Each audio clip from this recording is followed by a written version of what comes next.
El agua es el factor que diferencia drásticamente a la Tierra de los otros planetas. Aunque el suministro total del agua se ha mantenido constante durante millones de años, nunca se mantiene estacionaria. Es el material más activo de la Tierra. El agua se mueve constantemente. Su movimiento se debe a las formas que tiene la superficie de la Tierra. Aquí en Islandia, el agua dulce sale a través de las piedras, cruzando a través del terreno en un viaje descendente hacia el océano Atlántico. Pero el agua dulce es una pequeña parte del suministro total en la Tierra.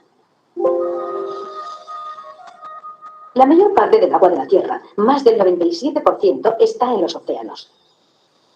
De hecho, casi el 71% de la superficie de la Tierra está cubierta por agua salada. El agua dulce es almacenada en glaciares cerca de los polos norte y sur. En climas cálidos, el hielo se derrite y corrientes de agua dulce desembocan en el océano. El agua dulce se encuentra en lagos, riachuelos y en la tierra. El resto del suministro de agua se encuentra en las nubes. La cantidad de agua en la atmósfera es pequeña cuando se compara con la cantidad que hay sobre la superficie. Las nubes se forman de la evaporación del agua y se condensa cuando el aire se enfría. El agua regresa a la Tierra en forma de precipitación. La forma más común de precipitación es la lluvia. Este intercambio de agua entre la tierra, mar y aire se conoce como el ciclo del agua. Pero, ¿de dónde viene el agua? ¿Cómo llega al aire? ¿Qué hace que el agua regrese a la tierra? El agua se evapora del océano a la atmósfera. El viento lleva el vapor de agua por la tierra, donde se condensa para formar nubes. La precipitación ocurre cuando el agua cae sobre la tierra. Fluye sobre y debajo de la tierra, de regreso al océano. Esto completa el ciclo del agua. Se evapora de diferentes modos. Aquí, en el Parque Nacional de Yellowstone, el agua subterránea se calienta a grandes profundidades y regresa formando manantiales. Cuando el agua hierve, aparecen burbujas que suben y se rompen en la superficie. Las burbujas no son aire, pero contienen vapor de agua, un gas invisible. No podemos ver el vapor de agua, pero sí el vaho. El vaho son gotitas de agua caliente antes de convertirse en vapor, pero no toda hierve para entrar en la atmósfera. En el lago Great Salt, en Utah, el calor del sol seca los estanques de agua salada. El agua se convierte en gas por el proceso de evaporación. Grandes cantidades de agua son devueltas a la atmósfera diariamente por los océanos, la tierra y la vegetación. El agua se evapora, sube y se condensa para formar nubes. Estas nubes están formadas por millones de gotitas de agua condensada. El vapor de agua viaja en las corrientes de aire hasta que se enfría y se condensa. Podemos ver humedad en el aire. En estas montañas, la niebla se desarrolla a medida que el vapor de agua se condensa.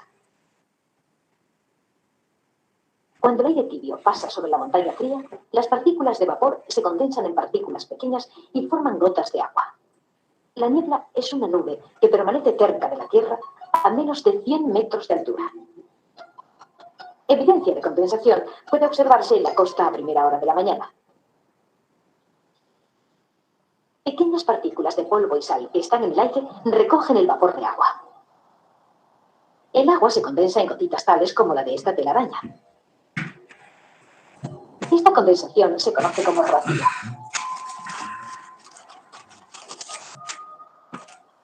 La condensación trae humedad a muchas formas de vida, pero no recoge mucha agua de la atmósfera.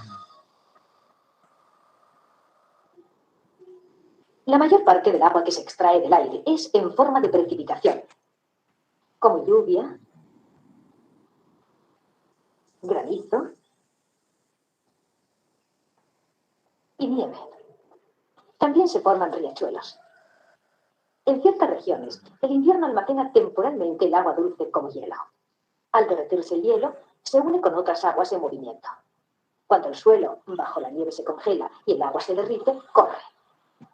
En cambio, si el suelo bajo la nieve no está congelado, el agua derretida penetra en la tierra y forma parte del suministro de agua de la tierra. El agua se acumula bajo la superficie de la tierra en los poros del suelo y las rocas. Esto forma agua subterránea con zonas de saturación. El límite superior de una zona de saturación se llama nivel hidrostático. La superficie de este lago es parte del nivel hidrostático que podemos ver. Bajo el lago hay capas de sedimentos y rocas saturados de agua, pero esto es solo parte del agua dulce que hay en el mundo. En el monte Rainier, las grandes masas de hielo y nieve almacenan enormes cantidades de agua dulce. En las zonas frías solo cae una pequeña cantidad de nieve porque el aire frío tiene poco vapor de agua. Estos glaciares se han formado debido a la lentitud de la evaporación. Hay tanta agua almacenada en los glaciares que si todo su hielo se derritiera, la superficie de los océanos subiría 60 metros. Aunque el derretido es lento, el movimiento de las aguas se puede ver en el paisaje. En su paso por la Tierra, el agua recoge pequeñas partículas de tierra y rocas, llamadas sedimentos. Los ríos también disuelven los materiales de sus orillas. Casi todo el material de la Tierra se puede disolver en agua. Por la gravedad, algunas de estas partículas de roca y tierra se quedan en el fondo donde forman depósitos de sedimentos, pero el agua que corre se une con otros riachuelos y ríos, siguiendo un camino descendente, convirtiéndose en grandes masas de agua.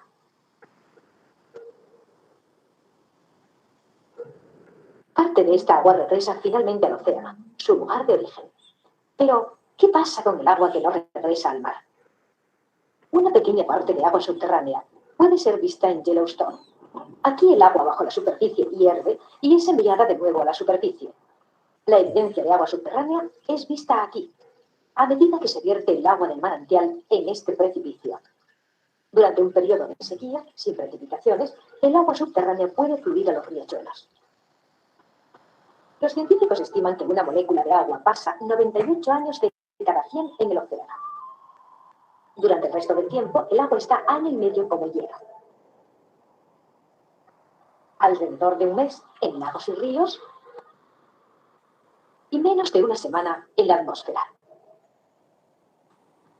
El agua regresa al océano, completando así su viaje en el ciclo del agua. La función del ciclo del agua en cualquier localización depende de su cercanía a océanos, montañas y a la latitud. La costa noroeste recibe una cantidad de lluvia no usual al año. Las condiciones son tales que la abundancia de vapor de agua se condensa rápido en forma de nubes. El aire es forzado hacia las laderas de la montaña. Se enfría a medida que sube. El bosque olímpico, entre las montañas olímpicas y el océano Pacífico, reciben un promedio de 2.500 milímetros de lluvia al año. Es muy raro que no aparezcan nubes diariamente durante la época de lluvia. Aguaceros locales ocurren intermitentemente durante el día. En la época cálida, se encuentra un sobrante de agua porque al estar saturado el suelo, tiene lugar su desplazamiento. En ciertas regiones esto puede causar serias inundaciones, pero el balance del agua en el área cambia durante el año. En la época cálida, las plantas y árboles reciben agua del suelo. La humedad pasa de las raíces por sus tallos a las hojas. Aquí se convierte en vapor y escapa a la atmósfera por las hojas. Este proceso se conoce como transpiración. Esto establece la condición húmeda del bosque. En la época caliente del año, el nivel hidrostático baja a medida que el agua se evapora por las superficies abiertas y por la transpiración. El abastecimiento de agua varía de una región a otra y en diferentes épocas del año. Por ejemplo, el desierto americano tiene un déficit anual con una lluvia anual de menos de 13 centímetros. Las capas superiores de la Tierra se secan con el sol. Aunque las nubes son vistas cerca de las montañas, poca precipitación tiene lugar en las regiones áridas.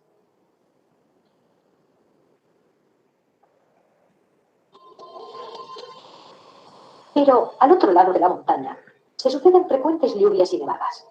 En los meses de invierno, las montañas son cubiertas de nieve, almacenando mucha agua en la superficie.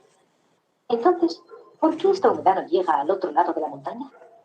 Para contestar esto debemos ver la forma en que las nubes se mueven por las montañas. El vapor de agua se condensa con el aire fresco de la montaña para formar nubes. La mayoría de las nubes pierden su humedad al pasar sobre la montaña. El aire que cruza las montañas se calienta y las nubes se evaporan.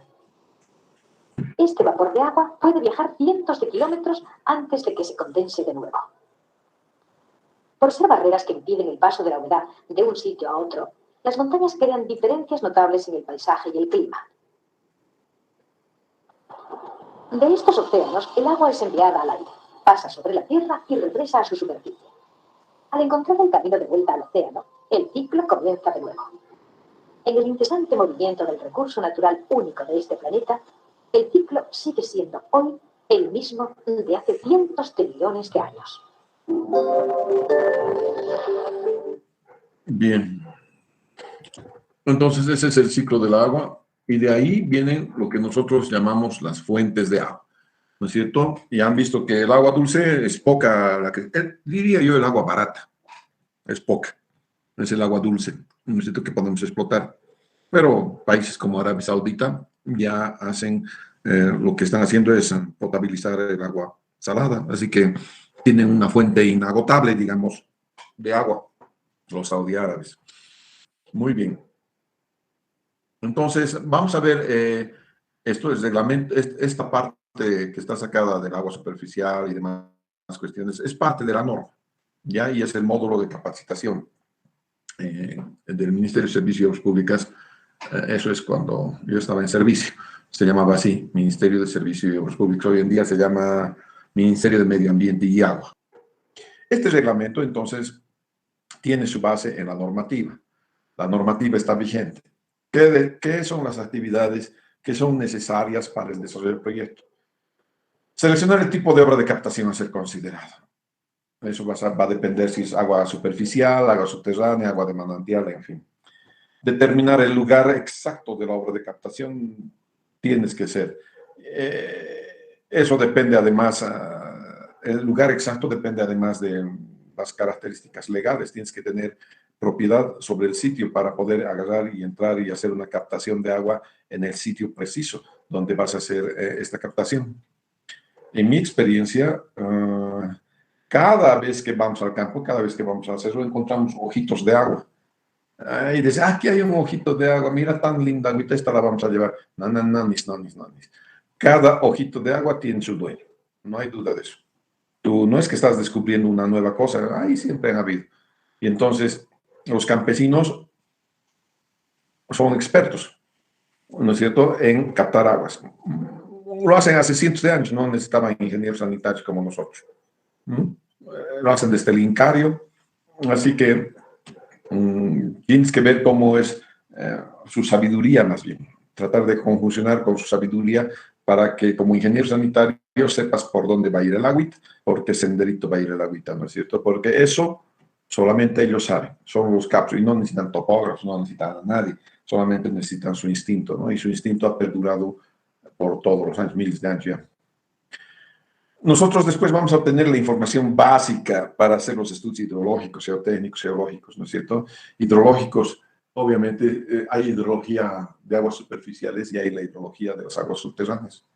Puedes hacer ambos estudios. Los estudios geotécnicos y geológicos, hay unos estudios que te permiten ver las formaciones y encontrar dónde está la roca madre y si hay o no hay agua. Entonces, esos son estudios geotécnicos y geológicos, normalmente sirven para saber dónde está la roca madre.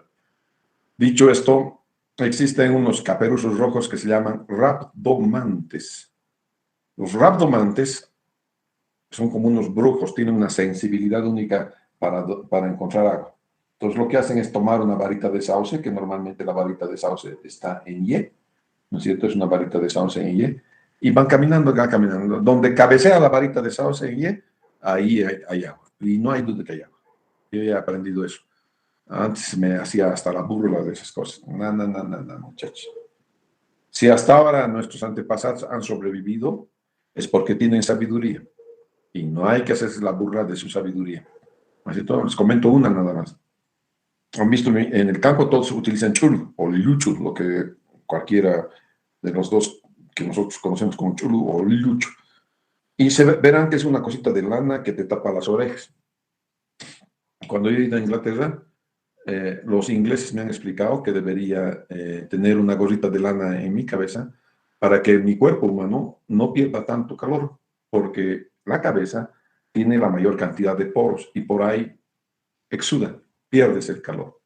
Entonces tú dices, pucha, caray, esto lo saben hace miles de años mis antepasados, ¿no es cierto? Y yo, gringo, cara, no sé nada, ¿qué pasa? ¿No es cierto? Entonces, no, tenemos que agarrar y ver cuál es la sabiduría ancestral. No es para hacerse la burla, muchachos. Es para conjuncionarla con estos estudios psicológicos, geotécnicos de hoy en día. Vamos a establecer la capacidad de la obra de captación, qué tan grande la vamos a hacer, para cuánta familia vamos a hacer. Y vamos a decidir en este término si son captaciones de agua de lluvia o para riego o son para agua potable. La Constitución Política del Estado dice que el primer uso del agua es siempre agua potable.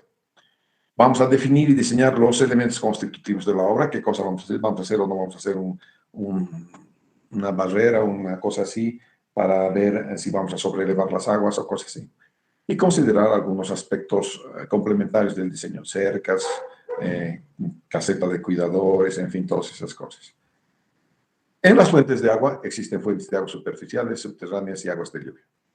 Nosotros no vemos aguas de lluvia, eso es de otra materia, son materia de medio ambiente, ¿no es cierto? Y lo que nosotros hacemos es ver las aguas superficiales y las aguas subterráneas. Y entre las aguas subterráneas están las captaciones directas, las indirectas. Y luego hablamos de la capacidad de captación, porque es obvio que vamos a tener una captación diseñada a nuestra medida, ¿no es cierto? Vamos a hacer una captación de aguas. Esta es una captación directa, ¿no es cierto? Esta primero. Esta es una captación directa, es un canal de derivación. De esto he visto en el campo mucho. Vos vas caminando en el río y de repente encuentras un canalito que viene de lejito, de mano, un poquito más lejito, viene por aquí, y se interna en el cerro.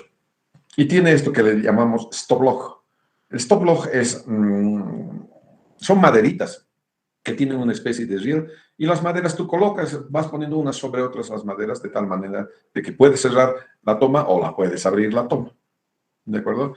Entonces, vean ustedes que este punto más bajo, nosotros los hidráulicos conocemos con el nombre de Talweg. Como tal vez. Es una palabra alemana. No sé qué significa en realidad, pero la conozco todos los hidráulicos la conocemos con el nombre de Talweg. Esperamos a ver si aquí podemos hacer algo. Ok. Decir, esto es así.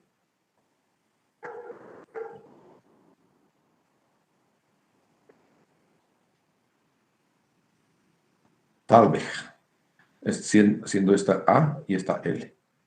Talweg con W. Este es entonces el punto más bajo, al cual nosotros vamos a conocer con el nombre de Talweg del río. Fíjense que la toma en sí misma no va hasta la altura del Talweg del río. Eso tiene un motivo. No queremos captar el arrastre de fondo. Entonces no quiero que el arrastre de fondo entre en la toma. Y es por eso que la voy a poner un poco más arriba para hacer la derivación. Los campesinos de lejitos van tomando, pues no te digo que son unos capos, de lejitos van tomando y ya está. ¿No es cierto? Cabalito entran al canal de derivación. Este es otro, ya es uno más completito. Este completito tiene este azud. ¿No es cierto? Este azud normalmente es uno bajito que te sirve para sobrelevar las aguas. ¿Sobrelevas las aguas para qué? Para que entre por la rejilla acá. De la rejilla va a caer a un canal y del canal con un vertedero hacia la toma. En el canal van a quedar, lo que ha pasado por la rejilla, que son los granitos chiquititos, los cascajillos va a quedar acá. Entonces va a llegar un momento en el que el cascajillo y conjuntamente el lodo se ha quedado tanto que tienes que abrir rápidamente esta compuerta para generar lo que llamamos un flush. Entonces hace flush aquí y entonces supuestamente ese flush lo que hace es causar un poco de vacío y con el vacío elimina todo lo que es ese sedimento. ¿De acuerdo? Y luego vuelve al río. En esta parte tienes la parte de la transición hacia el canal y del canal. Normalmente aquí yo pondría un desarenador más para que esto sea con agua bastante clara, que vaya transportando agua clara. Porque si transporto agua con arena, esto va a tener efecto abrasivo en el canal. Y no quiero eso, realmente no quiero eso. Quizás aquí haya una equivocación respecto a qué cosa quería en la cosa. ¿No es cierto? Entonces, esas son las obras de tomas superficiales. ¿No es cierto? Ahí tienes también una toma superficial, que es lo que hacemos nosotros en pendientes, con ríos en torrenteras, algo que tenga una pendiente grande, ¿no es cierto? Y entonces, cuando tienes pendientes longitudinales grandes, lo que hacemos es hacer esta toma. llámala una toma de fondo, como lo que estás viendo acá. Le colocas una rejilla acá y dejas que el agua caiga en la rejilla para desviarla hacia otro lado. Rara vez se encuentra en una situación tal que puedes apoyarte en los dos estribos. Esto significaría que los dos estribos son roca, ¿no es cierto? Para que tú te puedas apoyar. Si no son roca, el agua va a ser... El agua es... Hasta tiene cerebro, creo. El agua es inteligente, ¿no es cierto? Va a ir por donde menos resistencia tenga. Eso es el agua. Va por, si este talud no está bien, por aquí lo va a ir horadando, hasta que se va a salir por ahí. ¿No es cierto? Entonces, es esta captación la que nosotros conocemos con el nombre de toma tirolesa. El Tirol está en Suiza. ¿Ya? Me imagino que en Suiza, no, yo no conozco Suiza, ¿no es cierto? Pero me imagino que es un país montañoso, Suiza, y en sus montañas han colocado este tipo de tomas, ¿no es cierto? Tomas de fondo. Y de ahí, entonces, está el nombre de toma tirolesa. ¿Ya? Esa es una toma tirolesa en la captación directa. Luego tenemos las captaciones directas de las estaciones de bombeo, que son las estaciones de bombeo directo del río. ¿No? Pones una bomba en el río y se acabó, ¿no es cierto? Entonces vas a poder captar las aguas en el río. También pones las aguas en captaciones como esta, aunque yo no favorezco este tipo de captación, porque esto va a ir y bajar. Ya tienes aquí una determinada altura de succión. Lo que pasa es que no hay ninguna bomba, las bombas centrífugas no hacen el efecto de succionar propiamente. Lo que hacen es crear un vacío y cuando crean un vacío para que el agua equilibre, entonces sube por la cañería mal llamada de succión. Entonces, si tú podrías crear vacío perfecto, solamente si apellidas Jesucristo puedes captar vacío perfecto, solamente el Señor hace cosas perfectas, nosotros no. ¿No es cierto? Entonces, al haber rozamiento en el tubo, al haber rozamiento en la criba, en todas esas cosas, perdemos carga. ¿No es cierto? A nivel del mar, ¿cuánto es la presión? Son 10 metros de columna de agua. Entonces, si yo pusiera mi bomba, mi chupador, entre comillas, no es chupador, ya os he dicho, ¿no es cierto? Si pongo ahí la válvula, la coladera, la pongo a 10 metros y soy capaz de causar vacío perfecto, entonces el agua va a subir 10 metros. Pero no es eso lo que sucede, es un poco menos, quizás puedas subir 9.2, 9.3 metros. En ciudades de altura como la nuestra o como en el altiplano boliviano, ya eso no puedes hacer porque hay el vacío ya no es tan 10 metros de columna de agua. Aquí solamente los jugadores de fútbol de la selección boliviana creen que no tienen ventaja jugando en la altura. Claro que hay ventajas. A ver, anda a jugar futbolito tú. Así joven como eres, vas a ver que vas a sacar la lengua a los 10 minutos estás afuera, porque has sacado la lengua hasta tus tobillos. Tienes que acostumbrarte a la falta de aire. Y obviamente la presión es menor, ya no son 10 metros de columna de agua, deben ser unos 750, 780, una cosa así. De tal manera que cuando pateas la pelota, obviamente agarras una velocidad fantástica y además el viento con la presión hace que más o menos se mueva la pelota de izquierda para derecha. Pobre arquero. Por eso los arqueros vienen con un brujo más delante, ¿no es cierto? Para saber para dónde va a ir la bola. Y los pataduras no patean al arco, gracias. Y los arqueros de los equipos contrarios dicen, gracias a Dios, que se han conseguido delanteros que no son delanteros. No patean al arco nunca. ¿No es cierto? Así que ahí está. Antes pateaban al arco. Antes estaba el Platini Sánchez, estaba el Bomba Gutiérrez, esos pateaban al arco. Estos otritos, por el amor de Dios, creo que mi nieta creo que patea más fuerte. Así que hay que conseguirse pues alguien que patee fuerte con efecto para que la bola vaya de izquierda a derecha y el arquero no sepa qué hacer. Les vamos a meter como 5 o 6 goles, ¿no es cierto? No hay duda. Bueno, por ejemplo, tenías que haber sido Maradona para ir a jugar a Oruro, ¿no es cierto? Que pelo pincho, caray. En Oruro todavía es menos. No importa que tu jugador resista físicamente. La pelota va a ser maravilla. Se echó tirar 6-1, creo, el argentino en mi cabeza. ¿No es cierto? Claro, era eso, ¿no? Entonces, las obras de captación directas, es mejor tener entonces una balsa donde esta distancia entre la coladera y el eje de la bomba sea siempre constante. De tal manera que todo baja o todo sube. Entonces, ahí sí, te acepto que tengas una estación de bombeo de este tipo. De este tipo hay la estación de bombeo en el canal Tamengo. Yo no he hecho el canal, la captación ya estaba hecha, pero de verdad era algo para ver, ¿no es cierto? Entonces, el canal Tamengo es el canal que une la laguna Cáceres con el río Paraguay. Y en el canal Tamengo está nuestro único puerto, el Puerto Aguirre. Es el único puerto que tenemos los bolivianos tan grande comercial. Hay los puertos pequeñitos como Puerto Villaruel, Puerto Almacén, chiquititos. El puerto más grande que tenemos es Puerto Aguirre, está en ese canal. Y solamente tiene de nombre canal, se pasa una orilla, no ves la otra orilla, es grande, grande el tal canal. Y en época de crecida del río Paraguay, el agua va desde el río Paraguay hasta la laguna Cáceres. En tiempo de estiaje va de la laguna Cáceres hacia el río Paraguay, o sea, invierte el flujo. Entonces, si tú tienes una obra de toma, tienes que ser inteligente para que si el flujo viene o va, la caseta esta vaya a flotar. Si esto flota, entonces no hay problema, mantiene constante esta altura. Eso es lo importante, mantener constante esa altura. Hay bombas sumergibles. En una bomba sumergible, la altura de impulsión, la altura de succión es, mira, el agua está por encima, es positiva. No vas a necesitar hacer un esfuerzo en el motor y los impelentes, ya estás con un empujoncito que te va a dar la altura positiva acá.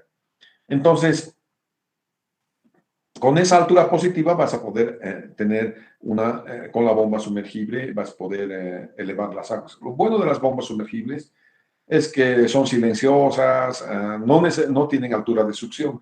Y la altura de succión, no tener altura de succión, elimina una posibilidad de tener cavitación en la succión. ¿Ya? Y solamente vamos a tener impulsión. Entonces, pero cuando estemos estudiando bombas, vamos a ver que la bomba, una cosa es el motor y otra cosa es la bomba. Son dos cosas totalmente diferentes. Una cosa es el motor, otra cosa es la bomba. Finalmente, esta es una captación directa también, ¿no es cierto? Es como lechos de filtración o galerías filtrantes también hay, ¿no es cierto? Este tipo de tomas, muchos se han hecho en la India, en Bangladesh, por ahí, se han hecho, ¿no es cierto? Son tuberías perforadas que las pones en grava, aquí está la grava, y eso actúa como filtro. Y varias de esas pones aquí una cámara recolectora. Los hindúes lo que hacen es poner varios de estos. Aquí uno más aguas abajo otro, con distancias separadas de 100, 150 metros. Entonces tiene una buena captación de agua, ¿no? Tiene excelente captación de agua. Eso es lo que hace. Entonces,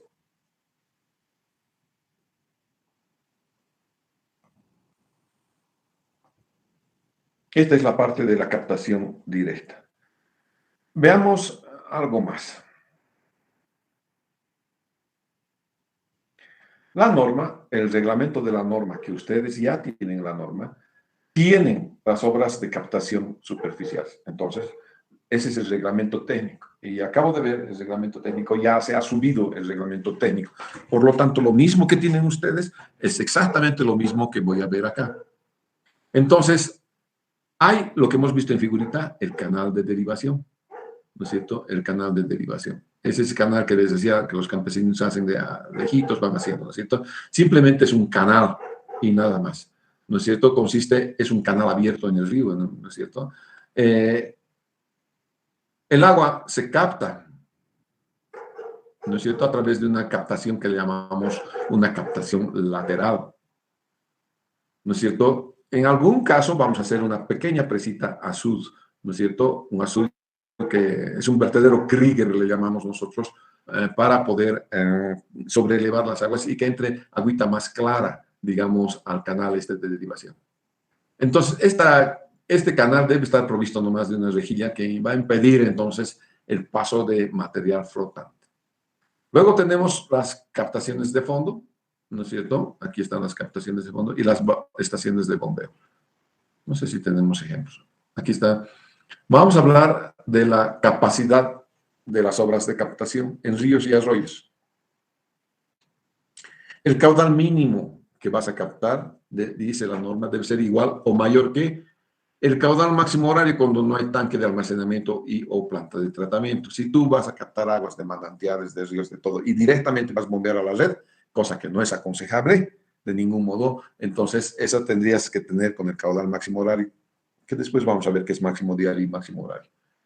En todo caso, voy a tener el máximo diario si hay un tanque en el camino. Hay un tanque. En todos los casos, sin embargo, en todos los benditos casos, por favor, vamos a hacer esto. En todos los casos, vamos a tener, ¿no es cierto?, que dejar en el río al menos 20% del caudal mínimo diario para un periodo calculado para un periodo de retorno de 5 años. Ningún ambiental, ningún ecologista te va a dejar de que captes absolutamente toda el agua de un río en un punto. Entre ese punto y el próximo afluente, canal, torrentera, río, va a haber destrucción y muerte total de todo, pero no va a haber agua, va a estar seco. Buena sería que solamente los animalitos, las truchas, las mosquitas, todo lo que vive que tiene un sistema ecológico alrededor del agua, puedan ser afectados, pero también tenemos animales mayores, ¿no? Vaquitas, tenemos ovejas y finalmente el ser humano. Por tanto, hay que ver el contexto, ¿no es cierto?, en el cual se va a desarrollar esta captación. Pero de todos modos, voy a dejar siempre de los siempre 20% del caudal mínimo con un periodo de retorno de 5 años. Luego tenemos lagunas y embalses, también pueden ser, ya la laguna, ya el embalse, ya es un caudal medio, ¿no es cierto? Voy a captar con caudal medio. Y el caudal de bombeo debe ser estimado en función del número de horas de bombeo o diagrama de masas. Después vamos a ver, ¿no es cierto? ¿Qué es eso? Entonces, ¿qué vamos a hacer de los elementos constitutivos? ¿Qué es lo primero que vamos a desarrollar? Las rejas. Las rejas, ¿para qué? Para que no pasen los detritos que están flotando. Puede ser que tenga muchos detritos flotando en el agua. Y entonces voy a tener que poner una reja, muchacho. ¿No es cierto? Esa reja, yo calculo la apertura de esa reja. ¿No es cierto? Y debe estar empotrada. Para el cálculo, dice, se debe considerar un área efectiva, ¿no es cierto?, que pasa a través de la reja de 1.50 a 2 veces. En otras palabras, si has calculado 5 metros cuadrados de área de reja, duplicas a 10 metros cuadrados cuando estés construyendo. ¿Esto para qué? Siempre va a haber algún elemento flotante que se tranca entre la apertura de las rejas. Y si se tranca ya, si no ves calculado con demasiado, entonces todo lo que se va trancando va obstaculizando el hueco por donde normalmente debería entrar agua, ¿no es cierto? Y entonces cada vez la capacidad de toma de tu muestra va a disminuir, ¿ya? Entonces por eso es que tienes que ver qué es ese cálculo. A ver, el área total, dice, debe ser calculada considerando el área efectiva. Vamos a ver, el área efectiva de mínima de flujo que pasa. ¿Cuál es el área efectiva? Obviamente, el área efectiva va a ser el área constituida por los agujeritos, por los hoyos, ¿no es cierto? Bien, aquí le falta la fórmula. En la norma, ¿no? Estaba queriendo ver en la página 62 y la página 63 no hay la fórmula, falta la fórmula de las rejas. Vamos a ver si tengo en una Atzabar. Esta es parte de la literatura en la cual se ha basado la norma, fíjense. Se les va a subir también rejas, aquí está. ¿No es cierto? Estas son las rejas, estas son las formulitas a través de las cuales voy a calcular las rejas. Entonces vamos a seguir con este documento más que con el reglamento, porque algo ha pasado en el reglamento que ha desaparecido la formulita esta. Entonces el área total es el área steel, el área de acero que no deja pasar agua, más el área free, el área libre, ¿no es cierto? Entonces todo eso constituye el área total de lo que es la reja. Habiendo dicho eso, nuevamente les recuerdo que cuando terminen de calcular esto, dupliques, ¿no es cierto? Entonces el área del acero, el área esta, es NS por L, y ahorita vamos a ver qué es N, que es S, y el N es el número de barras. S es el ancho de cada barra. Y L es la longitud de cada barra. Entonces ya tengo aquí el área que conforma la parte sólida. Esa parte sólida es el que son los barrotes de acero que nosotros normalmente vamos a colocar acá. Y el área libre es el área está libre, es por donde va realmente transcurrir el agua, agarre, solamente por esa área va a entrar. ¿Qué tiene esta fórmula? C por Q sobre KBA. Vamos a ver qué es C. C es un coeficiente de mayoración que tiene los efectos de colmatación. Nosotros hemos dicho 2 va a ser esto, para tomar el efecto de colmatación. Entonces ya vamos a duplicar de entradita nomás, no voy a esperar calcular todo el área, sino que de entradita voy a decir este C, le voy a afectar con este C aquí. Entonces, doble de lo que vais a calcular. Caudal sobre velocidades, área. Vamos a ver, caudal es el caudal nomás de diseño y el otro es V sub A, que es la velocidad de aproximación del canal. Cuando tengo la velocidad de aproximación, debo cuidar que la velocidad de aproximación esté entre 0,6 y 1, dice acá, yo diría 0,9. ¿Ya? Porque esto a objeto de que si algo ha quedado atrapado en la apertura de la reja, ¿no es cierto? No venga la velocidad y fuerce a que pase lo que precisamente ha atrapado la reja, ¿no es cierto? Entonces tú tienes que controlar cuánto va a ser esta velocidad de aproximación, ¿no es cierto? Debe esta velocidad de aproximación entonces ser calculada. Y K, ¿qué es K? Vamos a K es el coeficiente que te da la forma de la barra de acero. 0,82 si es barras rectangulares, 0,9 si son barras circulares y 0,98 si son barras con curvas parabólicas. A ver, nunca he visto con curva parabólica a favor del agua. Hay unas, dicen que hay, debe haber en Suiza. Nunca he visto. Unas que ni siquiera son parabólicas, sino son hidrodinámicas, además. ¿No es cierto? Responden no a una parábola, sino a una elipse. Ah, esas tienen K igual 1, pero nunca he visto, ni espero ver. ¿No es cierto? Entonces, ¿con qué coeficiente vas a tomar? 0,8, muchachos. Sea cual fuese la 0,8. ¿Sabes qué? Juan Seguro vivió 100 años. Yo todavía no he comprado pasaje a Miami porque todo lo hago con su factorcito de seguridad, que es mi factor de ignorancia. No te creas tan capo, no lo eres. Nadie es tan capo. ¿Ya? No lo son.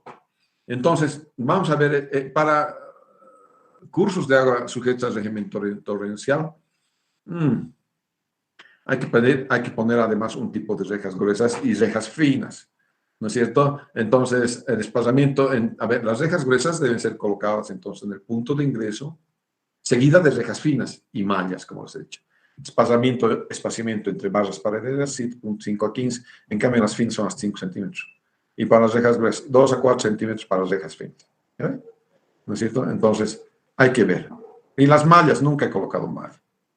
Nunca en mi vida. Las mallas se las van a llevar de todos modos. Y lo único que corresponde es calcular entonces la pérdida de carga. Nada más. Es para lo único que sirve esta formulita. ¿No es cierto? Que siempre la pérdida de carga viene con un factor K que multiplica a la energía cinética. Entonces, la energía cinética en todo cuerpo de agua siempre es velocidad al cuadrado sobre 2G. Y entonces, con respecto a eso, vamos a calcular entonces el nivel de las aguas. Muy bien. Entonces, en esta ya vemos K es un pequeño coeficiente, H la pérdida de agua, velocidad media de aproximación, la gravedad, coeficiente de pérdida de carga. Este coeficiente viene además compuesto. Aquí está. Esta formulita compuesta la he visto en un manual que tengo de la Tailandia, creo que es. Sí, de Tailandia es. Hecho por los gringos de la HZ. Muy buen manualito. Y así he visto también cómo varía entonces este coeficiente K, que es este. Es el que multiplica a velocidad al cuadrado sobre 2G. ¿No es cierto? Entonces, ahí está. Las rejas, el coeficiente de pérdida de carga es S. Beta, coeficiente de fusión de las barras. Véase figura 4. Vamos a ver la figura 4. Espero que haya la figura. Después la vamos a ver. Como les decía, varía entre rejas redondas, rejas hidrodinámicas. Entonces, eso va a variar, ¿no es cierto? Beta, ese beta es el coeficiente de forma, entonces, ¿no es cierto? ¿Ves la distancia entre rejas? Ese es el espaciamiento, ¿no es cierto? Entre rejas, alfa es el ángulo de inclinación. Este espaciamiento entre rejas está entre medio y medio, entre eje y eje. Parece que aquí se me ha olvidado también. Sí, aquí se me ha olvidado. Entonces, este espaciamiento viene a ser el medido entre eje y eje. En cambio, A, este B, es simplemente el área libre, nada más. Entonces falta aquí, por favor, van a colocar aquí S igual esto. No sé si esto ya ha subido, vamos a ver el Natsabar.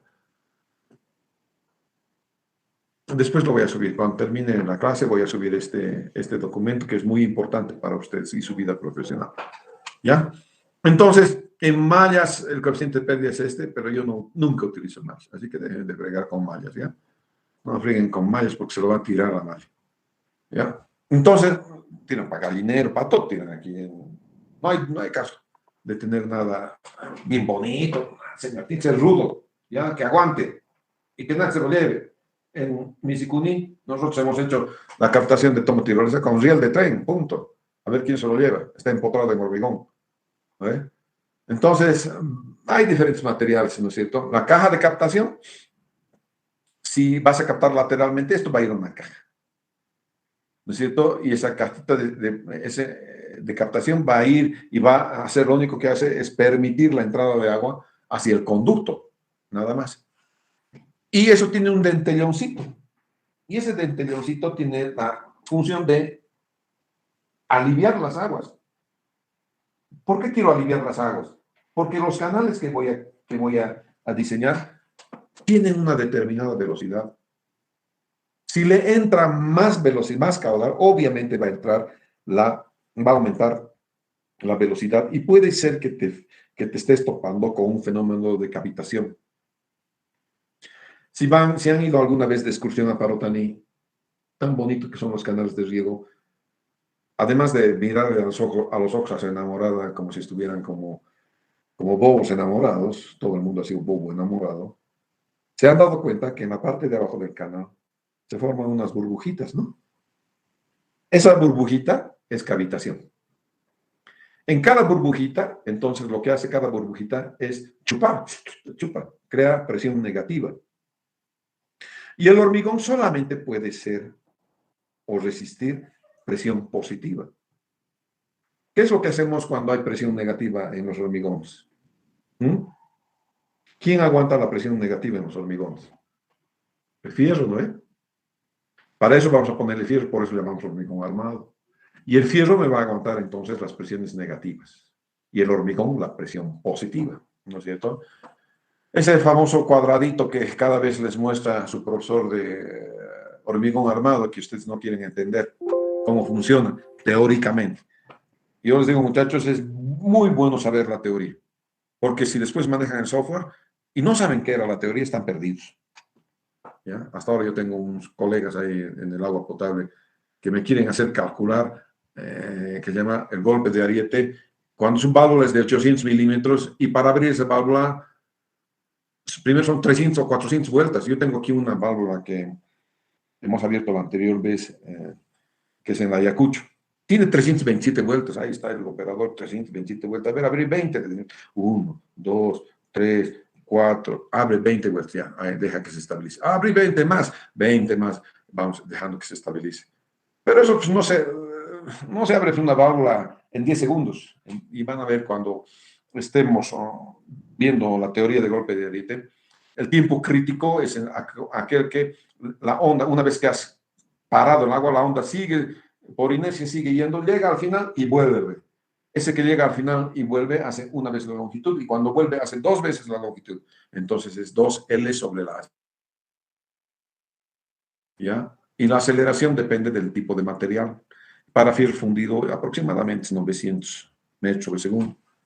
Entonces deberías poder abrir una válvula de ese vuelo en 10 segundos. No le das ni la primera vuelta en 10 segundos, por favor. ¿Para qué me estás haciendo calcular nada ya? Otra cosa es cuando hay rotura. Cuando hay rotura es otra cosa.